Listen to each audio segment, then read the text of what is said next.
విధించలేదు. దానికి సంబంధించి ఎలాంటి దానికి కేవలం వ్యక్తిగత పూచీకత్తుతో పాటు 50,000 అది షూరిటీ మాత్రం బాండ్ ఇవ్వాలని చెప్పడం జరిగింది. అంతేకాపించి మిగతా సంబంధించి ఎలాంటి షరతులు విధించలేదు. ఎలాంటి షరతులు కావచ్చు దేని కూడా దాని మీద ప్రస్తావన కూడా లేదు. ఎందుకంటే పూర్తి ఆర్డర్ చదివిన తర్వాత కానీ దాంట్లో షరతులకు సంబంధించిన విషయం బయటకు వచ్చి అవకాశం ఉంటుంది. కేవలం బెంచ్ మీద మాత్రం కేవలం బెయిల్ మంజూరు చేస్తుందని చెప్పిన తర్వాత పూర్తి ఆర్డర్ తీసుకొని ఇప్పుడే అధికారులు వాళ్ళ న్యాయవాదులు వచ్చిన నేపథ్యంలో షరతులు ఎలాంటివి ఉన్నాయి ఏమన్న విషయం కూడా తర్వాత తెలిసే అవకాశం అయితే కనబడుతుంది. అంటే ఈ బెయిల్ ప్రాసెస్ మొత్తం ఒక హాఫ్ అన్ అవర్ లో ఫినిష్ అవుతుంది అంటున్నారు. అసలు జైల్ మాన్యువల్ ప్రకారం వన్స్ ఒకసారి రిమాండ్ విధించి లోపలికి వెళ్ళిన తర్వాత ఈ ప్రాసెస్ అంతా ఎంత టైం పట్టే అవకాశం ఉంటుంది?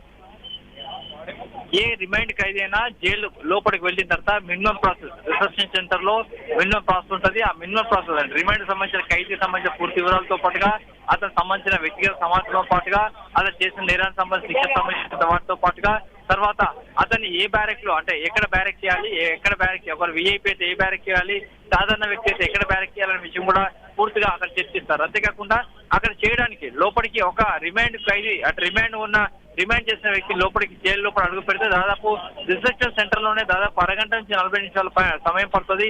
ఆ తర్వాత అతనికి ఒక ఖైదీ నెంబర్ ఒకటి కేటాయించి ఆ తర్వాత బ్యారెక్ చేయడం జరుగుతుంది. అయితే ఈ ప్రాసెస్ చేయడానికి ముందే అల్లు అర్జున్ కి 4 వారాల మధ్యంతర బెయిల్ హైకోర్టు ఇచ్చిన నేపథ్యంలో మినిమం ప్రాసెస్ చేసేసి అధికారులు బ్యారెక్ చేయకుండా అల్లు అర్జున్ రిసెప్షన్ సెంటర్ లో పెట్టడం జరిగింది. రిసెప్షన్ సెంటర్ లో ఉన్న అల్లు అర్జున్ ఇప్పుడే న్యాయవాదులు కలవడం జరిగింది. కలిసిన తర్వాత అక్కడి నుంచి సూపరింటెండెంట్ వచ్చిన ఆదేశాల మేరకు సూపరింటెండెంట్ ఇచ్చిన హైకోర్టు ఇచ్చిన ఆదేశాల మేరకు ఆ బెయిల్ ప్రాసెస్ మొదలుపెట్టి అరగంట నుంచి గంట లోపల ఈ ప్రాసెస్ పూర్తి చేసి అల్లు అర్జున్ ని బయటికి పంపించే అవకాశం అయితే కనబడుతుంది. అంటే బెయిల్లో షరతులకు సంబంధించి 50,000 పూచీకత్తు మాత్రమే ఉంది అని మీరు మెన్షన్ చేస్తున్నారు.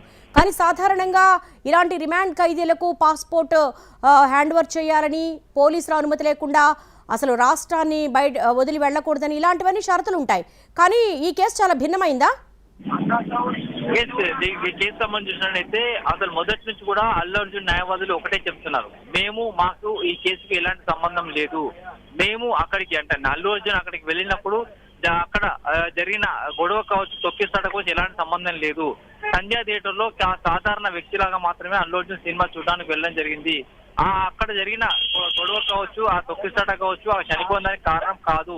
అయినప్పుడు కూడా అల్లు అర్జున్ సంతాపం తెలుస్తూ ఆ కుటుంబాన్ని ఆర్థికంగా సహాయం చేస్తామని చెప్పి కూడా ప్రకటించడం జరిగింది.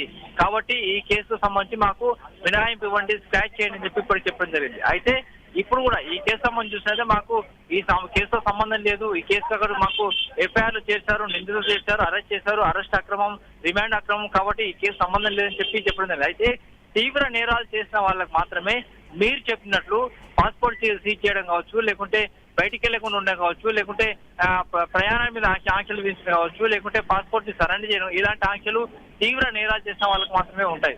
కానీ ఇక్కడ ఈ కేసు సంబంధించినట్లయితే ఇక్కడ అల్లు అర్జున్ సంబంధించి అతనికి అంటే ఒక సినిమా చూడడానికి వెళ్ళినప్పుడు జరిగిన సంఘటనలో ఒక లేడీ చనిపోయింది. ఆ లేడీతో పాటు మరొక బాబు పరిస్థితి విషమంగా ఉంది.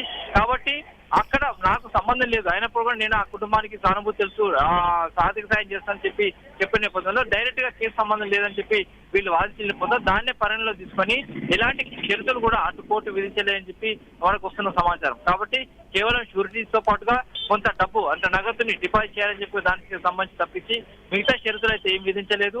దానికి సంబంధించిన సమాచారం కూడా ఇంకా బయటికి రావట్లేదు.